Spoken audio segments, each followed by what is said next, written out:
അതുപോലെയുള്ള ഒരു കാര്യമാണ് ആ കുട്ടി പറഞ്ഞ പോലത്തെ സെയിം കാര്യങ്ങൾ. എങ്ങനെയാന്ന് വെച്ചാൽ ആണുങ്ങൾക്ക് ദേഷ്യം വരുമ്പോൾ നമ്മൾ മിണ്ടാതെ മൗനമായിട്ടിരിക്കണം. എന്നിട്ട് അവരെ ദേഷ്യം മാറിക്കഴിഞ്ഞാൽ പിന്നെ അവർക്ക് നമ്മളോട് സ്നേഹം വരുന്ന സമയങ്ങളിലും നമ്മളതൊന്നും പുറത്ത് കാണിക്കാണ്ട്, അവർ എന്ത് വേണ്ടാത്തത് ചെയ്തു കഴിഞ്ഞാലും നമ്മളതൊന്നും പുറത്ത് കാണിക്കാണ്ട് അവരോട് നല്ല നിലയിൽ ജീവിച്ചിട്ട് പോകണം. ഇതൊക്കെ കുറേ കാര്യങ്ങളുണ്ട് ഇതിൽ കേട്ടോ. അപ്പം ഇതിനൊക്കെ ഒരു മാറ്റം വരണം. അതിനാണ് ഞാൻ ഇന്ന് ഈ വീഡിയോ ചെയ്യുന്നത്. അതിപ്പം വരുമോ ഇല്ലയോ എന്നോ ഒന്നും പറയാൻ പറ്റില്ല, കാരണം വരുന്നുള്ളൊരു വിശ്വാസമൊന്നുമില്ല. ഈ സ്ത്രീ എന്ന വർഗത്തിനോടുള്ള വർഗവിവേചനം, സ്ത്രീയും പുരുഷനും തമ്മിലുള്ള വർഗവിവേചനം, സ്ത്രീയെ ഇങ്ങനെ അടിച്ചമർത്തുന്ന വർഗവിവേചനം, ഇതിന് എന്തെങ്കിലും ഒരു തീരുമാനം ഉണ്ടാക്കണം, എന്തെങ്കിലും ഒരു മാറ്റം വരണം. കുറച്ച് അനുഭവിച്ചിൻ്റെ അടിസ്ഥാനത്തിലാണ്. ഇപ്പോൾ അല്ല കേട്ടോ, അതായത് ഞാൻ പറഞ്ഞ എൻ്റെ കഴിഞ്ഞ വീഡിയോകൾ കണ്ട ആൾക്കാർക്ക് അറിയാം. ഇപ്പോൾ അല്ല, ഇപ്പോൾ ഞാൻ റാഹത്തായിട്ട് നല്ല നിലയിലാണ് ജീവിക്കുന്നത്. ഇപ്പോൾ അല്ല, അതിന് മുമ്പ് ഇട്ടിട്ടുള്ള കാര്യങ്ങളാണ്, എൻ്റെ ജീവിതങ്ങളാണ് ഞാൻ പറഞ്ഞത്.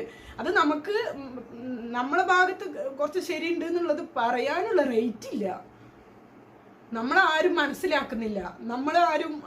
നമ്മൾ എങ്ങനെയാണോ അത് അങ്ങനെ അങ്ങ് അടിച്ചമർത്തപ്പെടുക. നമ്മൾക്ക് ഒരഭിപ്രായ സ്വാതന്ത്ര്യമില്ല. നമ്മൾ എന്താ അനുഭവിക്കുന്നത് അത് അനുഭവിച്ച് അവിടെ തീരുക.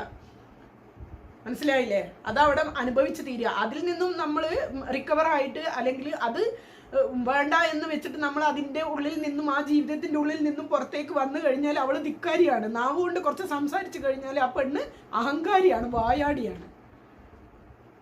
ഈ നിലപാടൊക്കെ എന്നാണ് മാറുക കൂട്ടുകാരെ?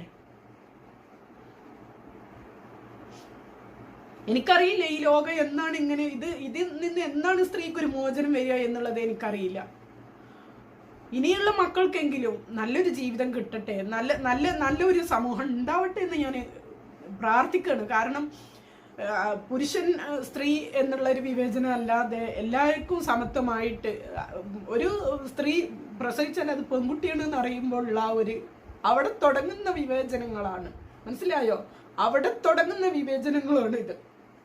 ഇതിനൊരു മാറ്റം വരണമെന്നാണ് ഞാൻ പറയുന്നത്. ഇൻഷാ അല്ലാഹ്.